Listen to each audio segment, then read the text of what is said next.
Olá, queridos, eu sou o pastor Paulo Roberto com 5 minutos de café, palavra e oração, com o tema da semana, barras que levam à ruína. Estamos em 1 Reis, capítulo 3, versículo 3 ao 4, que diz: Salomão amava o Senhor segundo os decretos de seu pai Davi, exceto pelo fato de oferecer sacrifícios e queimar incenso nos altares das colinas.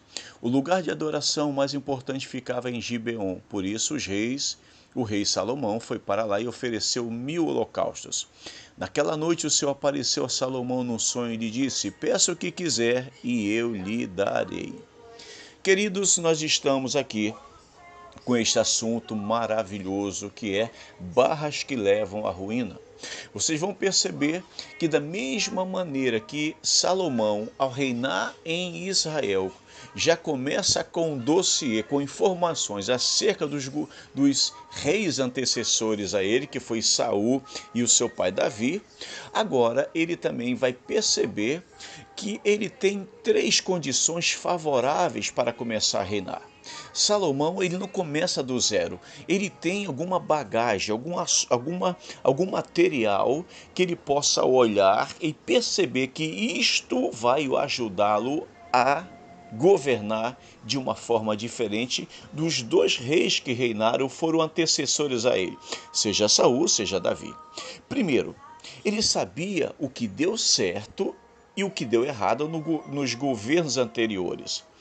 Quando você vai assumir uma responsabilidade, seja numa empresa, seja numa igreja, na obra do Senhor, em alguma coisa, um compromisso, uma responsabilidade, é sempre bom você saber como as pessoas que antecederam a você agiram.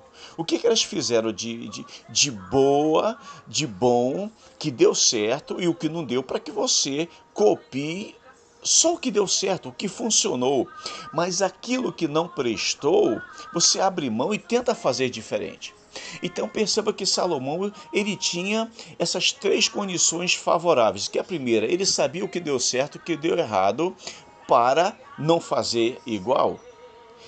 A gente aprende na filosofia que a sabedoria não é quando eu erro para aprender, mas quando eu aprendo com os erros dos outros. Eu não preciso errar para saber como é aprender a fazer a coisa certa, mas quando nós observamos alguém errar, a gente não precisa passar por esse caminho para acertar.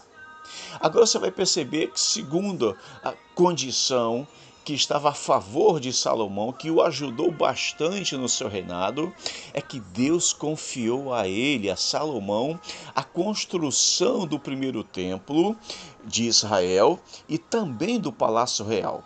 Foram exatamente 20 anos de obra, 7 anos só para construir o templo de Israel e 13 anos para terminar o Palácio Real. Então ele já começa bem. Primeiro, sabendo o que os reis antecedentes que antecederam a ele, o que eles fizeram de certo e de errado. Segundo, ele sabe que Deus escolheu ele para construir o primeiro templo de Israel. Que maravilha, que bênção e que privilégio, que honra. E também o Palácio Real.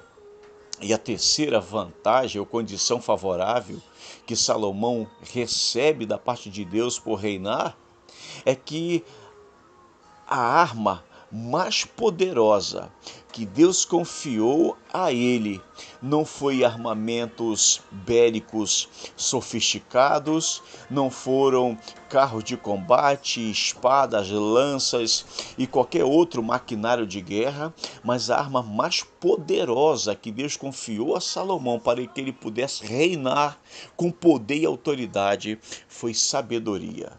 E não é sabedoria humana, sabedoria divina. Você consegue imaginar aqui, queridos, que condição favorável, maravilhosa que Deus dá a ele? E agora você vai perceber que estas vantagens, no qual Deus estava concedendo a Salomão, elas só teriam validades se ele seguisse o conselho que Deus deu a ele. Aí em 1 Reis 3, versículo 14 diz: E se você me seguir e obedecer os meus decretos e mandamentos, como fez seu pai Davi, eu lhe darei vida longa. E aí você vai ver que Salomão, por um período, ele obedeceu a Deus. Por um período, Salomão fez tudo o que Deus queria que ele fizesse. Salomão tinha muitas vantagens para fazer um reinado maravilhoso. Ele não sentou-se ao trono cegamente, sem a mínima vantagem, não. Salomão tinha tudo para fazer o melhor reinado, até mesmo do que o seu pai tinha feito. Mas aí, algo acontece. O período maravilhoso do reinado de Salomão, ele teve um tempo de validade. E amanhã, então, nós vamos saber como esse tempo se findou e quais foram as barras que arruinaram o reinado de Salomão e que pode arruinar a nossa vida. Mesmo que não sejamos reis, mesmo que não sejamos grandes autoridades, mas as barras que arruinaram a vida de Salomão, seu reinado, também pode arruinar a nossa se nós não prestarmos atenção. Vamos orar, Pai, em nome de Jesus, nos abençoe e nos evite de cair nesses pecados, em nome de Jesus, amém. Se essa mensagem falou com o seu coração, conta, comente, compartilhe. Se não for inscrito, se inscreva no canal e até amanhã, se Deus permitir.